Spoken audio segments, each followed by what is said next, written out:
All right. Box opening time, ladies and gentlemen. Here it is. Every battle tells a story.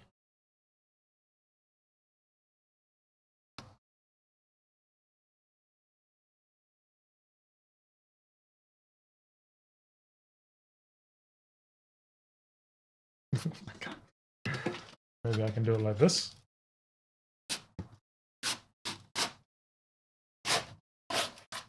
Ooh.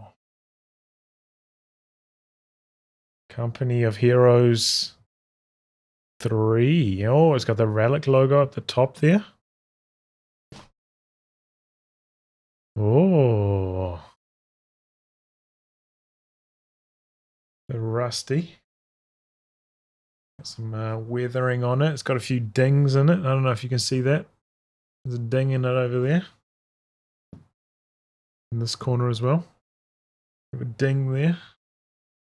Ding on that corner too. For the ambiance.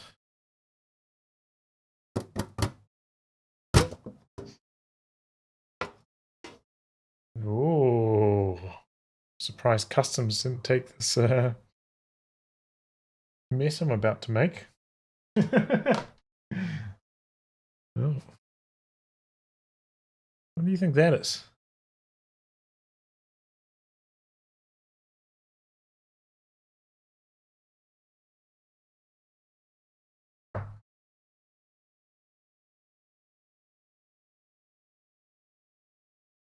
Oh, this is a bit of wood. So you can see what's in there. A rat's nest of stuff. Oh my god, I'm getting this everywhere right now. What I'll do is I'll put that stuff on top of the other lid. So what's going on here out of the way?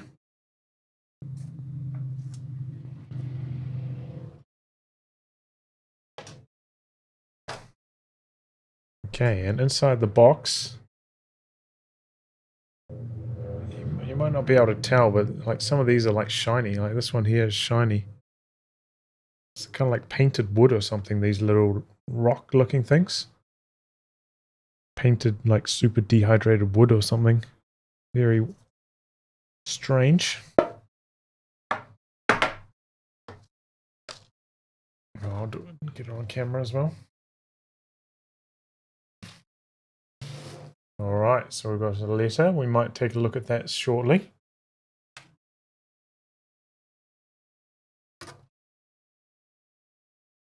We have a Company of Heroes something or other.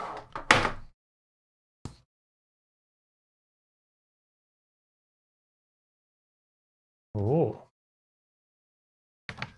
Company of Heroes celebrating 15 years. I don't think I've seen that in any of their graphics. Have you guys seen that one before? I downloaded most of the wallpapers from Company of Heroes website, and I don't recall seeing this one on there. On the back of it. Casino Corner. Is telegraphing where the campaign's going to be.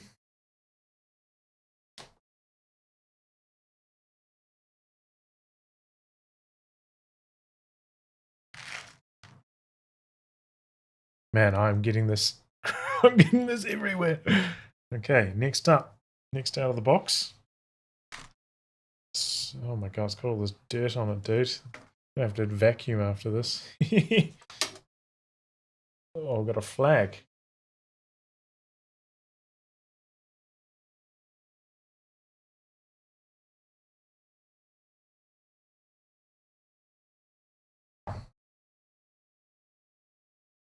Reminds me of the Rear Echelon logo, right? I'm sure this has some historical significance that I'm unaware of. Probably some US Forces flag, right? VP flag? Maybe. Dude, this has just got everywhere, man. This is. Oh well. Next one. Picture of some like half tracks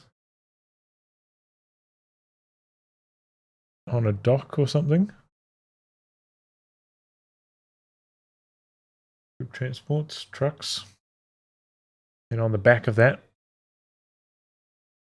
kind of like a sketched out combat plan map. Messina landing. Oh, okay. Good thinking, Eldorado.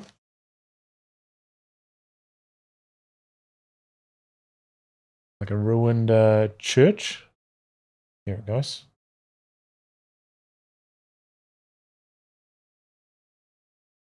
And on the back of that one, also a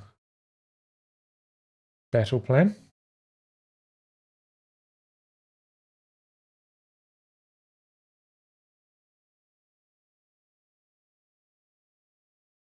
Next stop, Rome. Clipped out news article.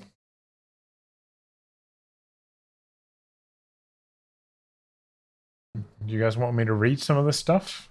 We'll get everything out first and then we'll consider reading it afterwards.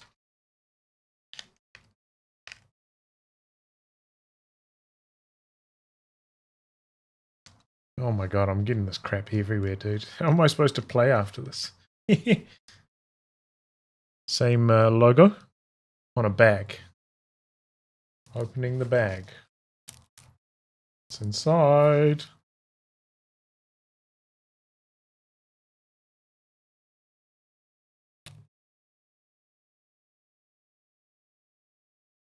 Infantry officer's whistle. And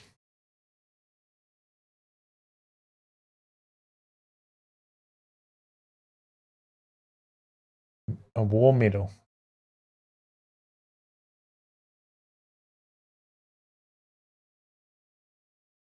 Company of Heroes war medal. Nothing on the back. A little clip on it. 15th anniversary.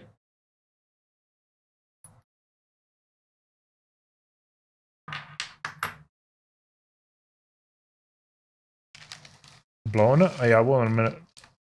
I want to get everything I can out of the box first.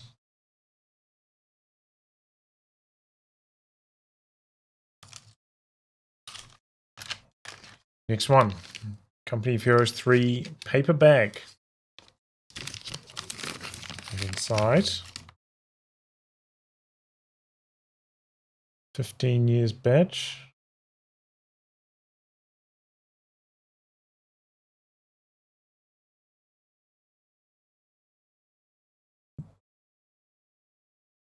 Don't know what do you guys figure out what that is? What is that? I've got no idea. Looking at it. Squirrel with a spear? Yeah, I don't know. It's strange. Next thing in the bag. Oh, a little pin. With the tank on it. Next thing in the bag. Oh, a coin. Company of Heroes coin. Every battle tells a story. They're really milking that. Boom. It's got some pyramids on it.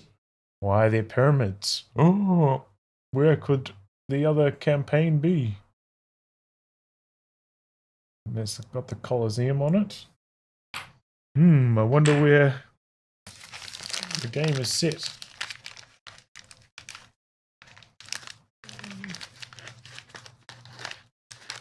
Trying to get out the last one. Oh. Toy soldier. Except it's not focusing very well here, is it?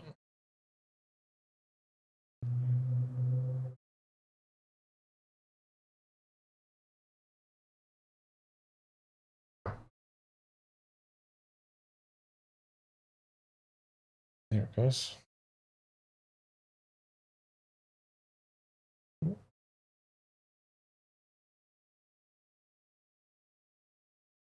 Didn't get a very good focus on that, did I? Metal, not painted plastic, straight up metal. There's a pistol, backpack. Looks like he's reaching into his pocket for a grenade or something.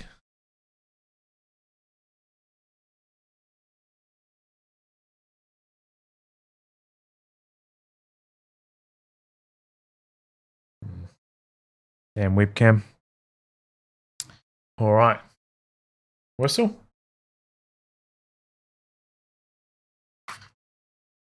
Oh man. Oh man, what a mess. Certificate of authenticity.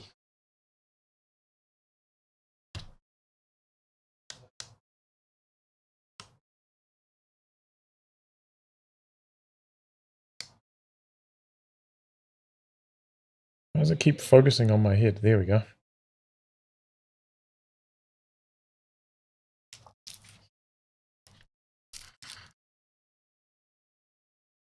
Acme. Specialist whistles. 150 years. Get in here for you ASMR guys. Oh. Oh, I'm rustling this wrapping paper.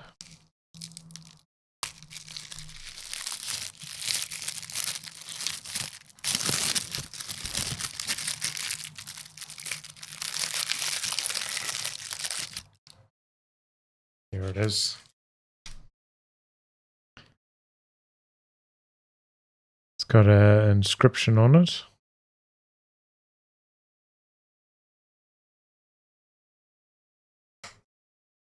Not focusing very well. It says, The Metropolitan, 1939, J. Hudson and Co., 244 Bar Street, Birmingham.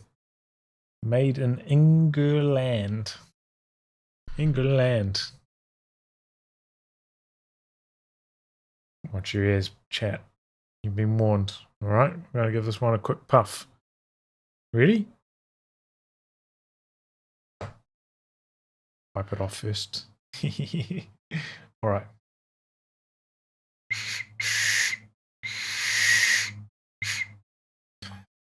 Huh?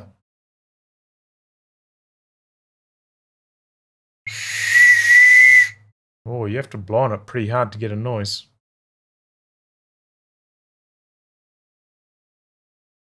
Reminds me of, I don't know if you guys have played Verdun. But this whistle reminds me a lot of Verdun, that World War One shooter.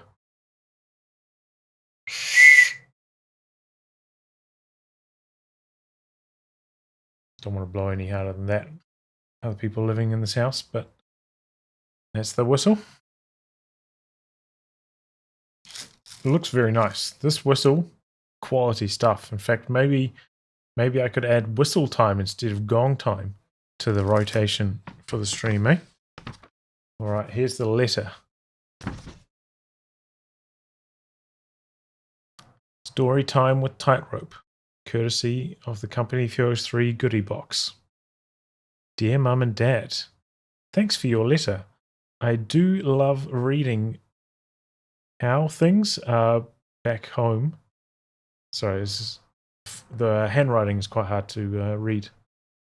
How things are back home, so please keep sending me the latest news.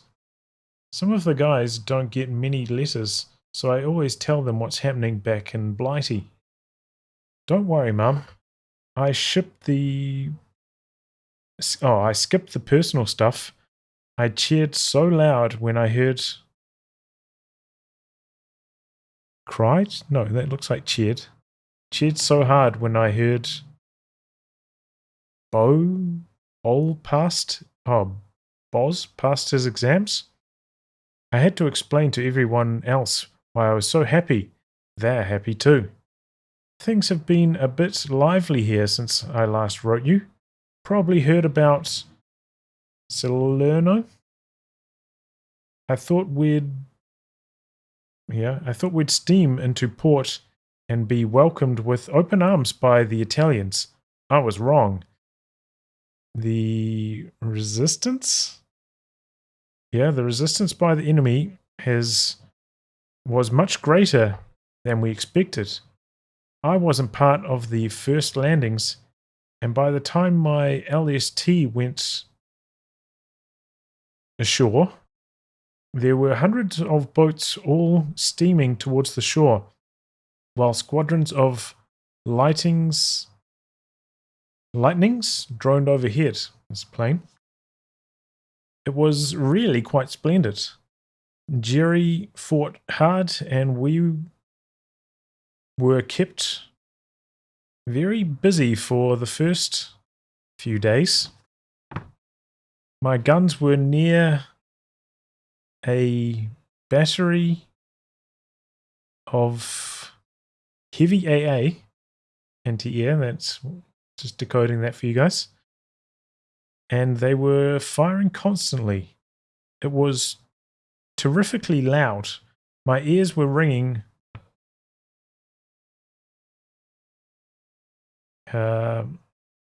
like a church bell.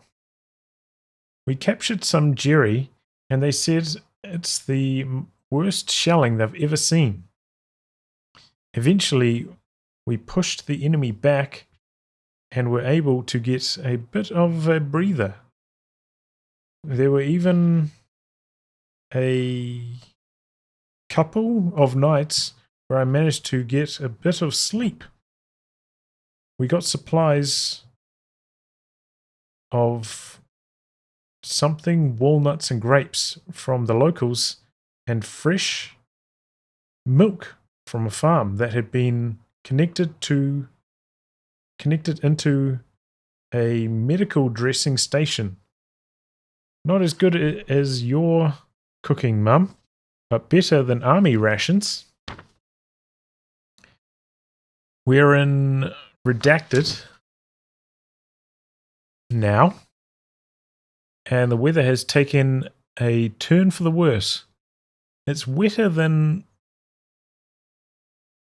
that something we spent in Magat. Maybe that's somewhere, I don't know, it's hard to read.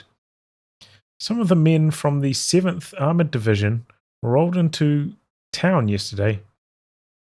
They like to call themselves the Desert Rats. Oh, that's a Skin and Company of Heroes 2, right? For Brits, the Desert Rats. Good skin. Obviously, historically based as well. More like the Drowned Rats. Haha. Some Maori something from New Zealand here just passed, joined the party here. I don't know. Just joined the party here. Some Maori battalions, maybe, from New Zealand just joined the party here. I suppose they wish they were back in North Africa. I don't, but I preferred the something over the damned mosquitoes they have here. Maybe the colder weather will deal with them. The towns we pass through have been heavily damaged by the war. Where whole streets turned to rubble. It's heartbreaking sometimes. But the Italians themselves seem pleased to see us. They clap and cheer in the streets when we arrive. One of them then threw some grapes to me. Delicious. The locals call the Jerry tools? I'm not sure. And some of the other men have started doing it too, but I can't get used to it. It reminds me something that old bear we have in the attic. The Italians are a good bunch. Most of them seem as keen to get rid of the teas, Jerry, as me. I don't know. That's the handwriting on this part is terrible. As we are. One of the children gave me a drawing of a tank. I don't think we'll be here much longer. I might even be home for my birthday. And then we've got another redacted section. Hope so. We'll be heading redacted in a couple of days. So don't worry if you don't hear from me for a while.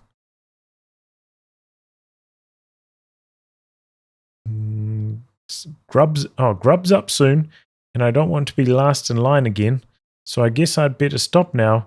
Give my love to Charlie, Isabel, Johnny, and Jackie, and throw a stick for Boomer for me. I think Boomer? Bowser? I don't know. A dog. Love always, Danny. P.S. Thank Auntie Janny for the pajamas. They'll come in handy when we get into redacted. Full letter, fully read. I don't know if I don't think I can be bothered reading the news article as well, or should I? Oh, we're here. Let's do it, okay? Reading this side first. Next stop, Rome. Coming a reading stream here. Montgomery's 8th Army strikes at Reggio Calabria. Probably mispronouncing that horribly. British and Canadian forces storm across the Strait of Messina. Allied headquarters in North Africa, September 3rd. The long-awaited invasion of mainland Italy began earlier today when the British 8th Army crossed the Strait of Messina from Sicily and landed Reggio Calabria in southern Italy. Cool, I'm starting to run out of voice already. Taking advantage of a moonless night and sustained artillery and naval support, the first troops of the 8th Army came ashore at 4:30 a.m.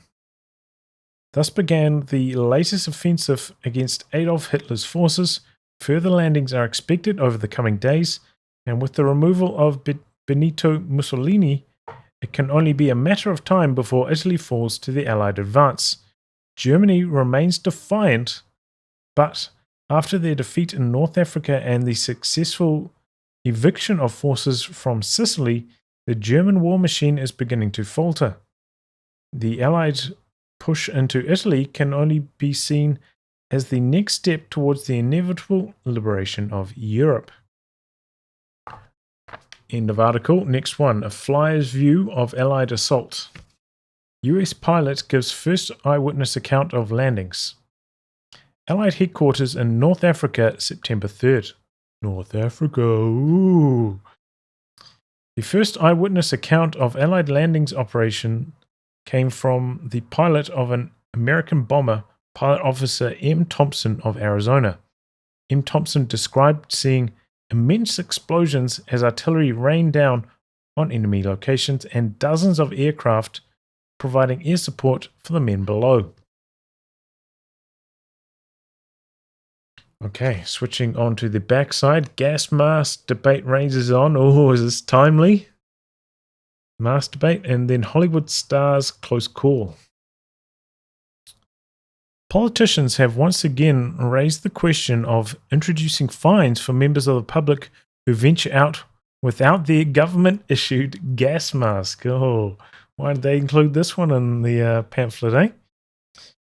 In a question to the Prime Minister, several members of the opposition expressed concerns that the threat of German gas attacks had not diminished, and that the country's complacency could lead to an unnecessary loss of life. The Prime Minister reiterated the importance of the public's diligence in this manner matter rather, and once again expressed his belief that the ongoing educational campaign would be sufficient to ensure British people understand the nature and seriousness of the threat. Hollywood stars close call. Captain Davis Clark, star of the Silver Screen, became the centre of attention at Royal Air Force Framlingham this week, when a local reporter uncovered details of the heartthrob's brush with death over Germany. During a recent mission, Captain Clark's B-17 Flying Fortress was hit by anti-aircraft fire, with one shell passing close enough to ruffle his hair before exiting the aircraft above him. When asked about the incident, the 41-year-old was as blasé as some of the characters he plays in Hollywood. I didn't know it had happened, he said. It wasn't until we got into clearer skies that I could look around. Only then did I see the hole next to my head. End newspaper article. Well, there we go, eh? Whole bunch of stuff from Relic, COH3 stuff. So thank you very much. Hope you guys enjoyed this unboxing experience, and because it took so long, I can end the stream right here. I don't have to worry about cleaning up all this mess on my desk. It's just like all these like wood shavings, and it's not a pretty picture.